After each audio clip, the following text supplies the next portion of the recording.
আসসালামু আলাইকুম ওয়ারাহমাতুল্লাহি ওয়াবারাকাতুহু। প্রিয় ভাই ও বোনেরা, আল্লাহর নামে শুরু করছি, যিনি আমাদের নিঃশ্বাস দেন, যিনি রাতের অন্ধকারে বান্দার কান্না শোনেন। আপনি কি কখনো ঠান্ডা রাতে ঘুম ভেঙে উঠেছেন? চারপাশ নিস্তব্ধ, সবাই গভীর ঘুমে, আর আপনার বুকের ভেতর জমে থাকা কষ্ট, দুঃখ, না বলা কথাগুলো হঠাৎ আল্লাহর দিকে টেনে নিয়ে যায়। আজকের এই ভিডিওটা যদি আপনি মন দিয়ে শোনেন, ইনশাআল্লাহ আপনার চোখ ভিজবে আর হৃদয় কেঁপে উঠবে। আমি কথা বলছি কে ইসলামের আলো ইউটিউব চ্যানেল থেকে। এই চ্যানেল শুধু ভিডিও নয়, এটা অসংখ্য ভাঙা হৃদয়ের কান্না, অসংখ্য ক্লান্ত আত্মার আশ্রয়। এখানে আমরা কথা বলি কুরআন ও সহিহ হাদিসের আলোকে এমন বিষয় নিয়ে, যা আপনাকে আল্লাহর আরও কাছে নিয়ে যাবে। প্রিয় দর্শক, আজকের বিষয়, ঠান্ডা রাতে তাহাজ্জুদ পড়লে আল্লাহ যে 7টি বিশেষ ফজিলত দেন। এটা কোনো গল্প না, এটা আল্লাহর ওয়াদা। রাসূল সাল্লাল্লাহু আলাইহি ওয়াসাল্লাম বলেছেন, ফরজ নামাজের পর সর্বোত্তম নামাজ হল রাতের নামাজ, তাহাজ্জুদ। আর কুরআনে আল্লাহ বলেন, ওয়াবিল আশহারি হুম ইয়াস্তাগফিরুন, অর্থাৎ তারা শেষ রাতে ক্ষমা প্রার্থনা করে। সূরা জারিয়াত 18। ভাবুন একবার, যখন শীতের রাতে আপনি কম্বল ছেড়ে উঠে দাঁড়ান, সেই কষ্টের প্রতিটা মুহূর্ত আল্লাহ লিখে রাখছেন সওয়াব হিসেবে। আজকের ভিডিওতে এমন 7টি ফজিলতের কথা বলবো, যা জানলে আপনি আর কখনো তাহাজ্জুদ ছাড়তে পারবেন না। ভিডিও শুরু করার আগে একটা ছোট অনুরোধ, এই ভিডিওর লাইক টার্গেট 1000। আপনি যদি চান আল্লাহ আপনার দোয়া কবুল করুন, তাহলে এখনই একটা লাইক দিয়ে এই টার্গেট পূরণে সাহায্য করুন। চলুন একসাথে আল্লাহর সন্তুষ্টির পথে হাঁটি। প্রথম ফজিলত, ঠান্ডা রাতের তাহাজ্জুদ আল্লাহর বিশেষ নৈকট্য এনে দেয়। প্রিয় ভাই ও বোনেরা, ঠান্ডা রাতে তাহাজ্জুদ পড়ার সবচেয়ে বড় ফজিলত হল এটি আপনাকে আল্লাহর অতি নিকটে নিয়ে যায়। যখন চারপাশে নীরবতা, সবাই ঘুমে মগ্ন, ঠিক তখনই আল্লাহ তাআলা তার বান্দার জন্য বিশেষভাবে নেমে আসেন রহমত নিয়ে। রাসূলুল্লাহ সাল্লাল্লাহু আলাইহি ওয়াসাল্লাম বলেছেন, আমাদের প্রতিপালক আল্লাহ প্রতি রাতের শেষ তৃতীয়াংশে নিকটবর্তী আসমানে অবতরণ করেন এবং বলেন, কে আমাকে ডাকছে? আমি তার ডাকে সাড়া দেব। কে আমার কাছে চাইছে? আমি তাকে দেব। কে আমার কাছে ক্ষমা চাইছে? আমি তাকে ক্ষমা করব। সহিহ বুখারী ও মুসলিম।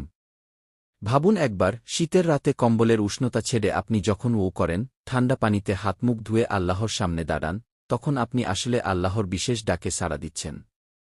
এই সময় পড়া 2 রাকাত নামাজ আল্লাহর কাছে 1000 রাকাতের থেকেও বেশি প্রিয়। দুনিয়াতে কেউ আপনাকে বুঝুক আর না বুঝুক, তাহাজ্জুদের সময় আল্লাহ আপনাকে পুরোপুরি বোঝেন। আপনার না বলা কষ্ট, গোপন চোখের পানি, সব আল্লাহ দেখেন। দ্বিতীয় ফজিলত, ঠান্ডা রাতের তাহাজ্জুদ দোয়া কবুলের সবচেয়ে শক্তিশালী সময়। এটি আল্লাহর নির্বাচিত সময়, যখন তিনি নিজেই বান্দাকে ডাকেন। আল্লাহ তাআলা কুরআনে বলেন, তোমরা আমাকে ডাকো, আমি তোমাদের ডাকে সাড়া দেব। সূরা গাফির 60। শীতের রাতে যখন আপনার শরীর কাঁপে, চোখে ঘুম, ঠিক সেই মুহূর্তে আপনি আল্লাহর সামনে হাত তুলছেন। এই কষ্টের প্রতিটা অনুভূতি আপনার দোয়াকে আরও ভারী করে তোলে। এই সময় করা দোয়াতে কোনো মুখোশ থাকে না, হৃদয়ের গভীর থেকে কান্না বের হয়। অনেক বান্দা দিনের পর দিন যে দোয়া পায় না, তাহাজ্জুদের এক ফোঁটা চোখের পানিতে আল্লাহ তা কবুল করে দেন। তৃতীয় ফজিলত, ঠান্ডা রাতের তাহাজ্জুদ গুনাহ মাফ ও অন্তরের পবিত্রতা এনে দেয়। আমরা দিনে অজান্তে কত ভুল করি, কত গুনাহ জমে যায় যা মানুষ দেখে না, কিন্তু আল্লাহ দেখেন। আল্লাহ তাআলা কুরআনে বলেন, তারা শেষ রাতে ক্ষমা প্রার্থনা করে কি। সূরা জারিয়াত 18। শীতের রাতে যখন আপনি কম্বল ছেড়ে উঠে দাঁড়ান, তখন আপনার অহংকার গলে যায়। আপনি আল্লাহর সামনে শুধু একজন অপরাধী বান্দা হয়ে দাঁড়ান। সিজদায় পড়ে চোখের পানি ঝরলে আল্লাহ সেই পানি দিয়ে গুনাহ ধুয়ে দেন।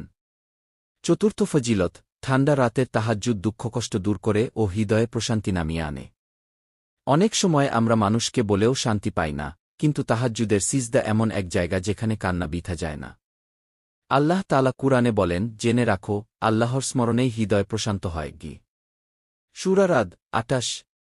রাসূলুল্লাহ সাল্লাল্লাহু আলাইহি ওয়াসাল্লাম দুঃখ ও কষ্টে পড়লে নামাজে দাঁড়াতেন। তাহাজ্জুদ হৃদয়ের জন্য সবচেয়ে বড় চিকিৎসা। পঞ্চম ফজিলত, ঠান্ডা রাতের তাহাজ্জুদ রিজিক বাড়ায় ও জীবনের বন্ধ দরজা খুলে দেয়। অনেক সময় আমরা দেখি চেষ্টা আছে কিন্তু বরকত নেই। এই অবস্থায় তাহাজ্জুদ হয়ে ওঠে আল্লাহর পক্ষ থেকে বিশেষ চাবি। আল্লাহ তাআলা কুরআনে বলেন, যে আল্লাহকে ভয় করে, আল্লাহ তার জন্য বের হওয়ার পথ করে দেন এবং তাকে এমন জায়গা থেকে রিজিক দেন যেখান থেকে সে কল্পনাও করেনি। সূরা তালাক 2-3। অনেক মানুষ সাক্ষ্য দেয় তাহাজ্জুদ শুরু করার পর তাদের লীন ও অভাব দূর হতে শুরু করেছে। ষষ্ঠ ফজিলত, ঠান্ডা রাতের তাহাজ্জুদ মর্যাদা বাড়ায় ও আল্লাহর প্রিয় বান্দাদের কাতারে স্থান দেয়। দুনিয়ার মানুষ হয়তো আপনার ত্যাগ দেখবে না, কিন্তু আল্লাহ তা দেখেন। আল্লাহ তাআলা বলেন, রাতের ইবাদত বেশি প্রভাবশালী ও অধিক দীর্ঘ। সূরা মুজ্জাম্মিল 6। যারা রাতের আরাম ছেড়ে আল্লাহর সামনে দাঁড়ায়, আল্লাহ তাদের সম্মান বাড়িয়ে দেন মানুষের চোখে এবং আখেরাতে। সপ্তম ফজিলত, ঠান্ডা রাতের তাহাজ্জুদ জান্নাতের সুসংবাদ দেয় ও কিয়ামতের নিরাপত্তা এনে দেয়। রাসূলুল্লাহ সাল্লাল্লাহু আলাইহি ওয়াসাল্লাম বলেছেন, জান্নাতে এমন কক্ষ রয়েছে যার ভিতর থেকে বাহির এবং বাহির থেকে ভিতর দেখা যায়। এগুলো তাদের জন্য যারা কথা নরম করে, মানুষকে খাবার দেয় এবং রাতে সবাই ঘুমিয়ে পড়লে নামাজে দাঁড়ায়। তিরমিজি। ঠান্ডা রাতে পড়া তাহাজ্জুদ কবরের অন্ধকারে আলো হয়ে দাঁড়াবে এবং কিয়ামতের মাঠে ছায়া দেবে।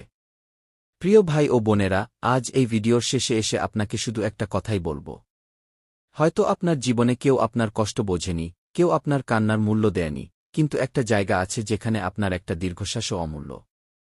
সেটা হল ঠান্ডা রাতের তাহাজ্জুদের সিজদা। যেদিন আপনি ক্লান্ত শরীর নিয়ে কম্বল ছেড়ে উঠে দাঁড়ান, সেদিন আল্লাহ ফেরেশতাদের সামনে আপনার নাম নেন। হয়তো আপনার দোয়া এখনও কবুল হয়নি, কিন্তু বিশ্বাস রাখুন, আল্লাহ দেরি করেন, অস্বীকার করেন না। তাই যদি আজও বুকের ভেতর কষ্ট জমে থাকে, তবে মানুষের দরজায় নয়, আজ রাতেই আল্লাহর দরজায় যান। ঠান্ডা রাত, নীরবতা আর চোখের পানি, এই তিনটাই আপনার জন্য যথেষ্ট। ইনশাআল্লাহ আপনার কান্না কখনো বৃথা যাবে না।